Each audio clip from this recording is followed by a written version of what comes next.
kasamondi like-minded individuals magidhi gi jakom ng'at mowuok kocha timore bunge anya mi kuom ranyisi e senate notimore e komiti mar Kajwang miluongo ni park e gamoka e igrerio mokalo kana wadonje bunge ne ok owinjore gi jo Kenya Kwanza ne nitie tulo mang'eny kindwa kodgi kabisa to kane komiti no bedo piny mutimo yiero Chirargei ma en face mar jo Kenya Kwanza noyiero kaka jalup mar owadwa miluongo ni Kajwang to mano endo was a watchdog committee koro gima temo wacho ka en ni nitie shake up madhi timore mantie goodwill moro mondo mi yoti kanyakla kind Kenya Kwanza gi Azimio. Okay. To kata kamano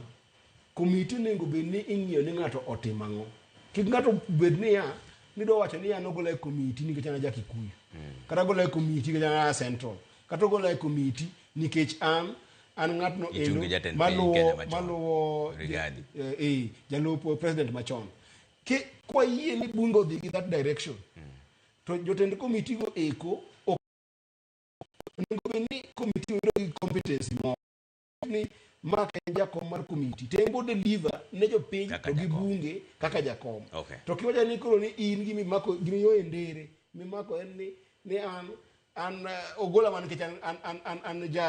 jamua kata an jarabona kuma kama mano endo gimoko dwa e Kenya ka endi koro kata mambe committees modhi donje sani endi wa campaign sawa kaka an mara ni endi ang'eni samo no posore odonje media ni nitiere lemo momira mia committee moro ka endi tapano posore nikech amba agomba ka giyo bunge moketo e committee go eko mondo ka giyie gine amba romo bedo jakom mar ng'iyo weche mag ndara